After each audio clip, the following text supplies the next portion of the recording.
move on. Okay, here's another one. Financial pride. Financial pride. Listen, you know, and the thing about being financially blessed, if you've been blessed by God, you've been blessed by God and empowered by God, so you can help those who are less fortunate yourself. But the problem, especially for a lot of us, is, amen, we get our little money, we move out of the neighborhood, and I'm not going back over there with them people. Don't you realize that you one of us? I got my degree, I got my job, I got my car, I'm out of the hood. I'm over in the suburbs. I tell you what, miss 2 payments and you'll be back in the hood. So when you get your money, you need to be the Robin Hood of the hood. Reach back and help somebody. Amen. Amen. Amen. Amen. And then watch this. Gender pride.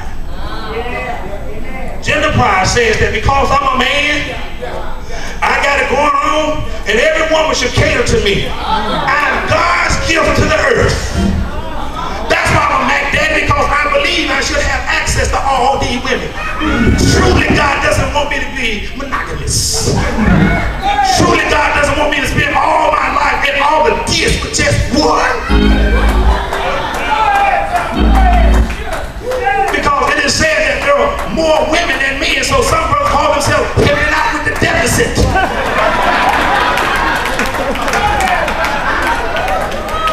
These brothers, we don't want to see nobody suffering, nobody left out. Come on, baby, we got room for you too. Listen, it may be funny, but I'm trying to tell you the truth. You know what else I do. When I was growing up, it was common for men to have both a wife and a girlfriend. Now here's the difference though. When I was growing up, they were in the street. They had a wife, had a girlfriend, they were fooling around and stuff, but they were in the street. You didn't see them riding around and the mister over to the house, all that kind of stuff. You didn't see that. Now everybody know they had a hookup. Had a chick on the side. But nobody wasn't talking about it in public. But what scares me today, we do crazy stuff right in public. Bring the mister right up in the house. Everybody stand together. Just heard about a situation like that this past week. Amen. Mister come to stand. Same house. With the wife. That's sick. Now I've been saved for 30 years, past over 20, but I ain't that saved. Can you imagine Sister Lewis fooling around with a man and he gonna come to my house? I don't know Jesus on that level yet. Don't you come to my house and be messing with my mama, my woman, drinking my Kool-Aid, eating my food. That devil is a liar. You gotta call that po-po.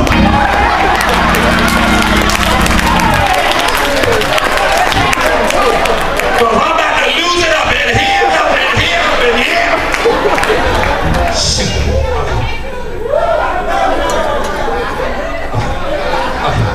All right, okay, now that was the brothers, okay. Now the sisters. The sisters are my gender problem. Now the sisters think, okay, the sisters think that ain't nobody got no sense but sisters. You might well say, amen, all the women in here, you think you're more smarter, more intelligent than men. Come on. And men are so slow that you have to give them cue cards. Come on, women, go ahead and tell the truth. This is your opportunity to shout. Say amen, right? You know the truth. You think you are faster than men, amen? And all men came on a little short yellow bus. And you say stuff like, how can you not get it? I told you 15 times. You still don't understand. You still don't know what I like. Don't touch me over here. Touch me over here. It's been 20 years. When you gonna get it?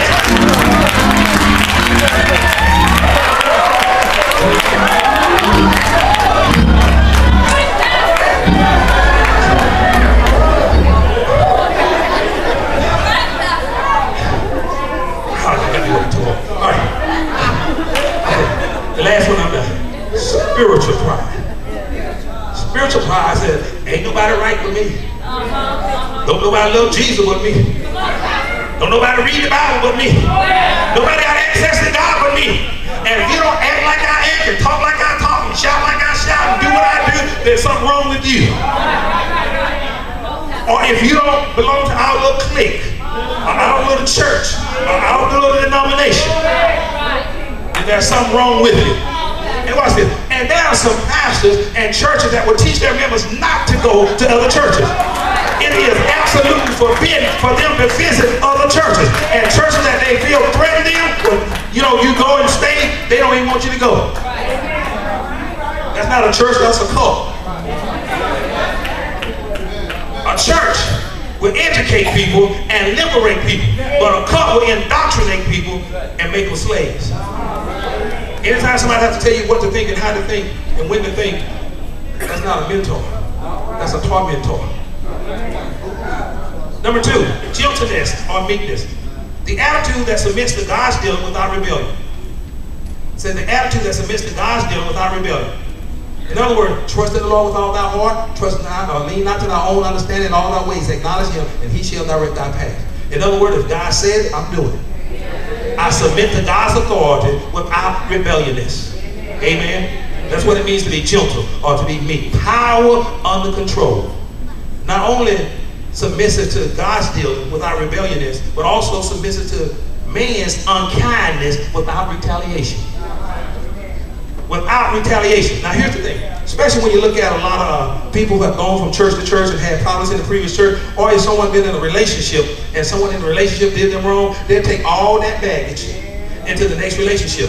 If you just come out of a relationship, you don't need to jump into another relationship. You need to give yourself some time to get healed and deal with those issues, because if you don't, you're going to bring all that stuff, all that hostility, all that resentment into the next relationship. Are you with me? And one of the saddest things that happen that I often see as a pastor, that the husband and the wife, they use the children. Oh, you gotta say amen. I know what I'm talking about. I've been pastoring for 23 years. And they use the children as pawns, amen, to fight one another. Amen. Amen. And so you gotta realize that, you know, whether your husband was no good or your wife no good, amen, those still your children. And a child does not feel comfortable choosing between the two. You know why? Because a little both of you in there. Amen. Amen. So what I'm saying is, even if your husband was a no good so-and-so and your wife, and the same as far as your wife, I'm still saying that when the kids around you, you need to focus on the positive thing. Now watch this. I know, listen to me, I know there are some positive things about your husband and your wife. That's why you married them. In fact, they said the reason why we get divorced, we stop focusing on the good 80% and start focusing our attention on the bad 20%. Now here's a revelation. If you marry somebody else, they still got a bad 20%. So you have to ask yourself, do I want to keep the one I got that I know about, or do I want to trade her in or him in for another one that I don't know anything about? Now watch this. Everybody got to make up their own mind. I've been with Sister Lewis 25 years, 26 in November. I'm pushing a half of 100. I'll be 50 years old this year. And we've had 3 children, adopted 1, got 2 grandkids, spent all this time building this ministry, retired from the Air Force, doing all this stuff, and you think I'm about to look at another woman?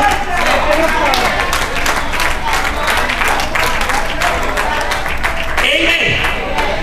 One wife for one life. If I die and come back, maybe that's something different. But one wife for one life. Okay, let me go to this side now. Listen. I was at the SDA annual session. I was in the fellowship hall at Mount Calvary, and Reverend Ben Davis Jr., he was going around asking people, what does it take for a relationship to stay together? He said, can you give me something in one word?